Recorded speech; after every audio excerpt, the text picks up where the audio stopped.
I'm supposed to be looking for this guy, and I have no idea where to start. Hey, Let me call you back. boss called. Here's a list of his known associates. Look at all these people. Better get started.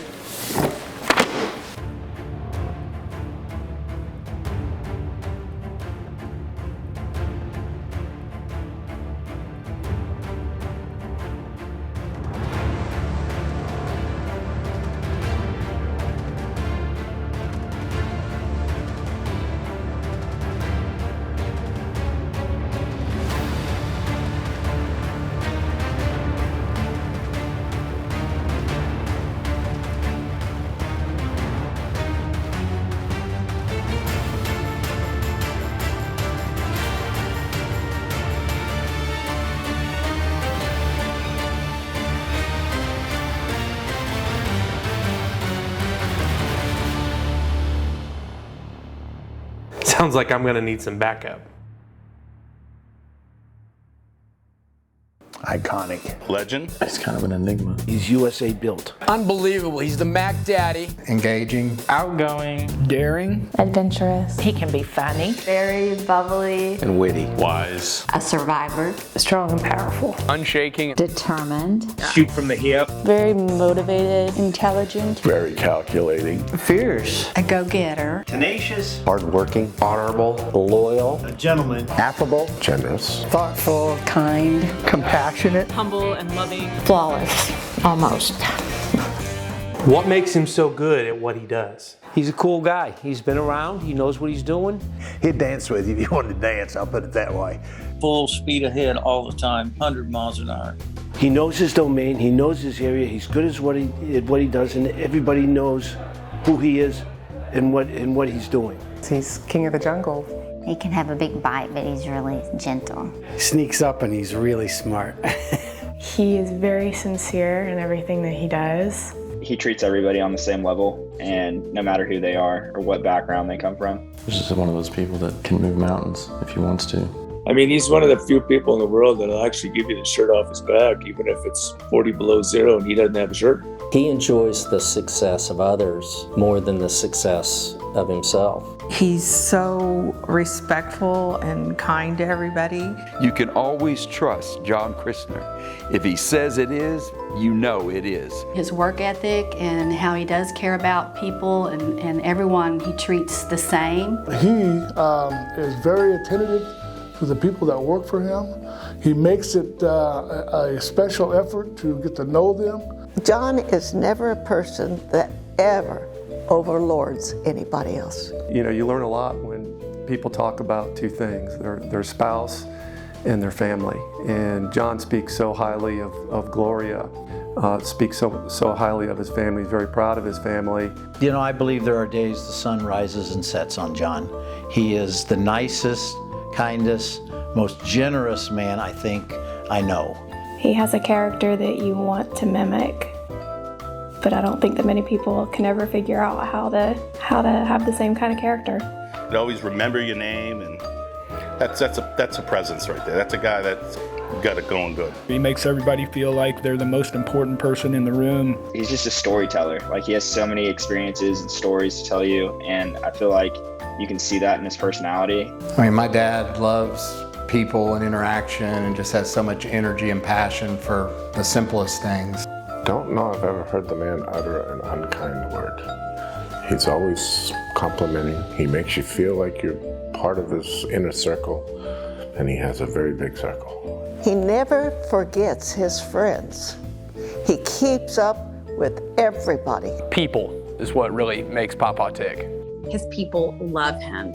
He started off as humble beginnings, and he worked his way up to where he is today. He's true to himself. He's true to himself.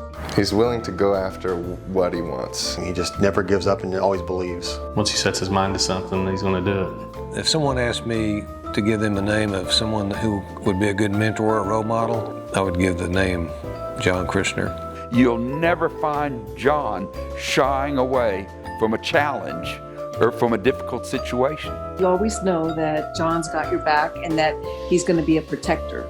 I don't know that he ever forgets anybody's name or anywhere he's ever been. If you don't know him, you want to meet him to know him.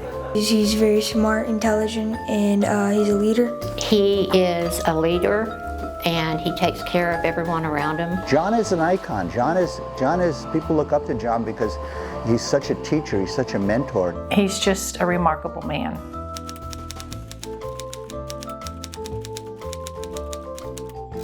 The hustle and the hard work, doing what you say you're going to do. Mistakes may have made us who we are, but we can always change and be better. If you can't help yourself, then nobody else can help you. You don't have to have anything to be a giving person. Papa taught me how to swim. He taught me how to ride a bike. He taught me how to ride a motorcycle. I hear he's got some tricks up his sleeve. What do you know about that? What, are you kidding? We conjure up these pranks on our ride out from Spearfish to meet the West Coast guys, and we always sucker in, somebody that hasn't been on the ride with us before. He's very goofy, likes to play jokes on people. He's a wild man. I mean, he's just crazy. He was like, oh, my dog can count and do math, and it was really cool to see because he would always have a huge smile on his face. He likes to play lots of pranks on me. He had me believing that he sold Bibles door to door. He is a prankster from way back. He was telling me the iron pyrite story.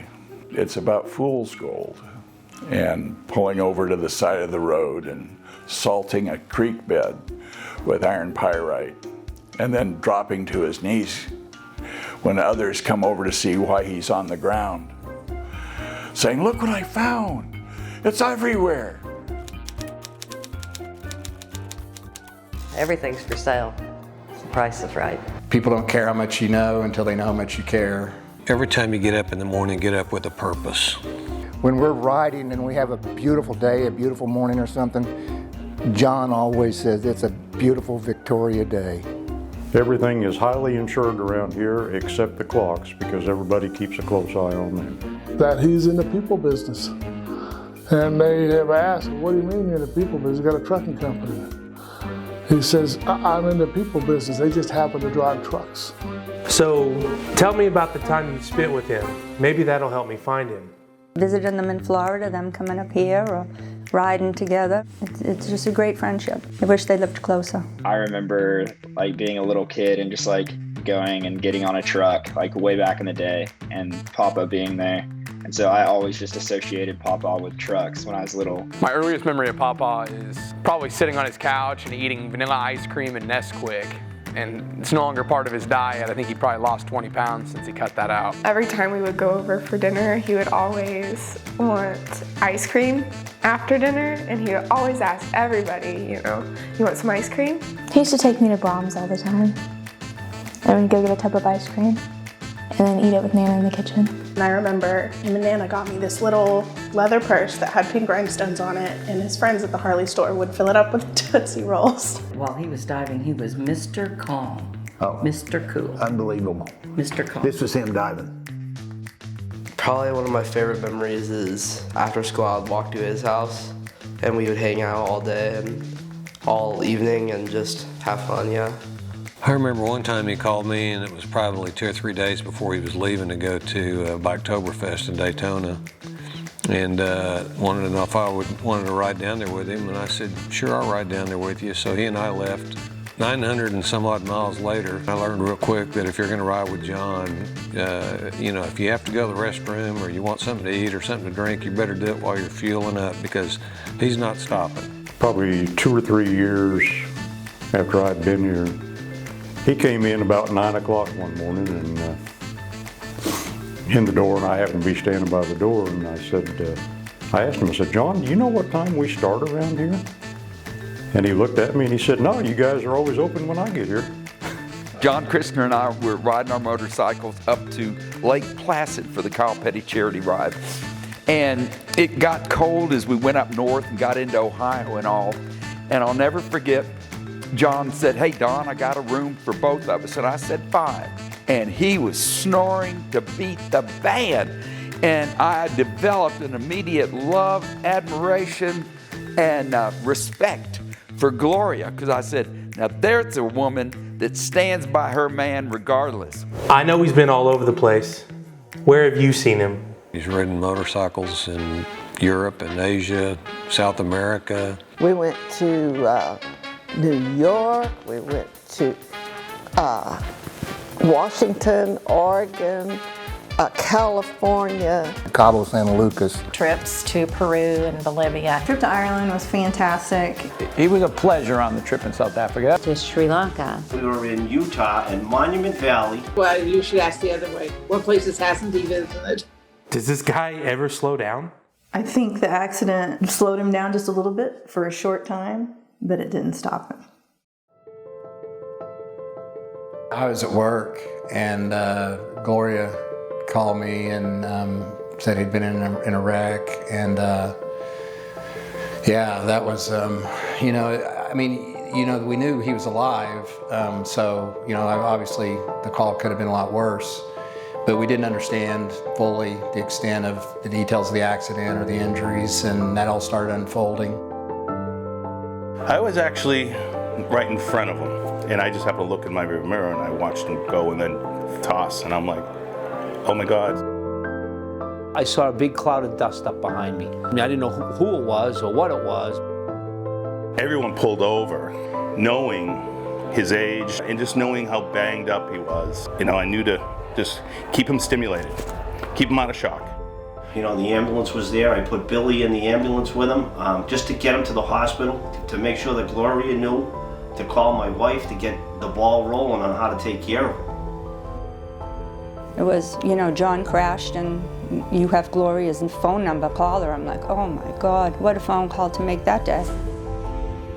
I was in Tulsa about 10 a.m. and I knew it was bad.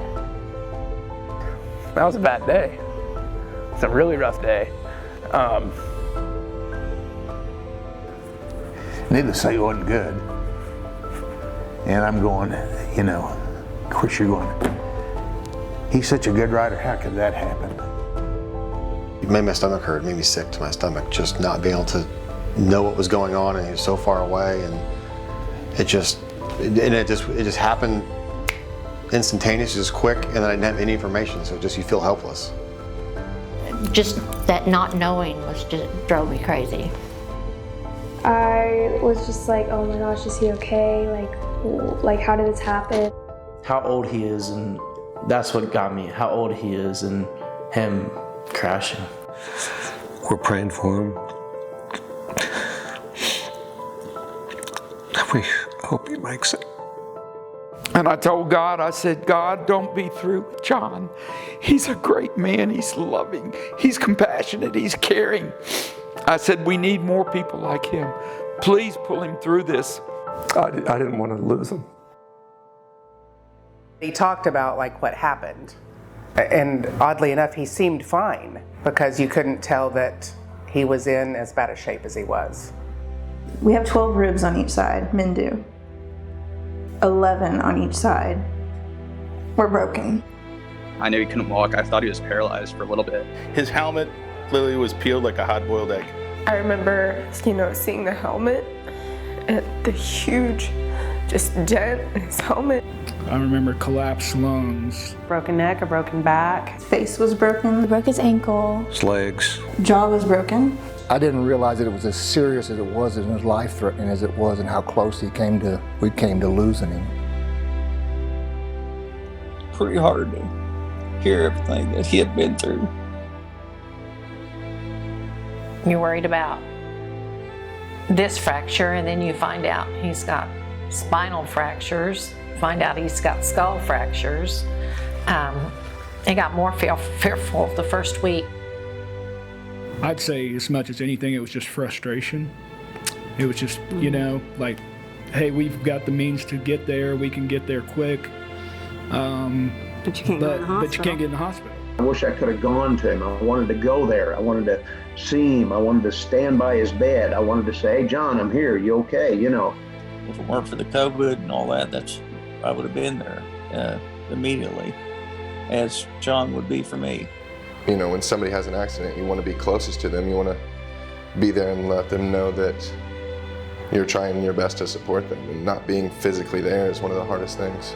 It's heartbreaking, you know, not being able to be next to someone that you love. You couldn't go in and hold his hand. You couldn't let him know you're there for him. You know, till Gloria got there. Horrible. It's hard when you know that, like, it could be the last time that you get to see him. You don't get the opportunity. You don't get to let him know how you're thinking about him and you're there for him. It felt like you were really disconnected, and you know, you had to get all your information from other people, and so it made it really hard to be like close to him in his time of need. And not even being able to get a message to him that you were thinking about him or that you love him because he didn't have his phone. So hard when somebody's in the hospital. You want your community with you, you know? So, I mean, that's what was, I think, difficult for everybody here and there. It was just trying to hang on, take one moment at a time. So he was a little shaken. What about now? We were walking into St. Francis and he was doing a movement exercise with a physical therapist and just trying to move his arm, you know, and it kind of hit me like, wow, you know, he's got a ways to go, but if you see him now, here, just like tonight at this party, it's pretty miraculous, the condition he's in. I mean, just already seeing how far he's come, it's amazing. I was relieved to see he was doing well, but I was just blown away. He walked in. He walked into my store and he was walking. I did not expect to see him walking. I said, John, thank God, you're a miracle walking. I didn't want to squeeze him too hard. I was so happy to see him in one piece, smiling and joking and just being John. Oh man, I jumped up out of my chair. I happened to be sitting when the door was open and I seen him walking by Laura or standing there, and I jumped right up. I mean, right then and there. And it was so good to see him after so long of not seeing him. I actually thought he looked amazing because by the time he got back to Tulsa, you know, he had healed up a lot, like a lot. And I mean, I really honestly couldn't believe how good he looked. And I expected him to be, you know, on a cane or a walker or whatever. I walk in and it was John Christner. I honestly, had I not known he was in a motorcycle accident, he certainly didn't show it. He was walking on that foot that supposedly he may never walk on again. God blessed us all, John and all of us, by keeping him here for all of us to enjoy for, I hope, a much longer time. But when you saw what he went through, and I remember him showing me the helmet and the jacket, you know, you could only sit back and you go, wow, man, this guy is either made of steel or he's as solid as the Bible. Never seen anything like it, and more importantly, I've never seen a man so strong that would survive something like that, and here he is now doing his thing. And even with the accident, if there's anybody that I've ever met in my life that would survive it, recover, and get back as close as he could to 1,000% would be him. And that's the part that, in the amazing turn of events of the entire terrible tragedy of it, is that you kind of really aren't surprised in the end that he's doing really well, because he's a fighter. The reason he is alive, because God has a mission, a purpose for his life. And John, you haven't fulfilled it yet, but it's not by accident that you have survived this situation. It's because God needs you and wants to use you. Whenever John Christner does something, it impacts the people around him. He's impacted everybody I know. He impacts everybody's life because he interacts with everybody. I mean, just a great guy. You always get the question, who do you look up to, or who's your role model and why? I would say Papa. He was just like always been a good role model as like a grandpa and like a leader. He's done a lot for me. You know, I don't think that I would be who I am today without him. He means a lot to me. I look up to John. I mean, John is somebody that when he reaches out or responds that hey, he'd like to get together, it means a lot to me. They really make me feel like part of their family. And they're really good at that. He's stepped into shoes that he didn't have to step into. I can't even describe the impact he's had. He changed my life. He changed my kids' lives. I consider it one of the true pleasures of my life to be able to call John and Gloria my friends. They're special people, and I don't know what I would do without them. I told him many times I love him, and I do love him. And he's just a great person. I wish there was more like him in the world. What do you call him? What are his code names? Mr. Marvelous. Dad. Dad. Dad. Dad. Dad. Papa. Papa. Papa. Papa. Papa. Papa. Papa. Papa. I want to say thank you to my employees and my friends, my drivers and my friends, my associates and my friends, my suppliers and my friends, and my friends. I thank you for being here tonight. Now I know exactly where to find him.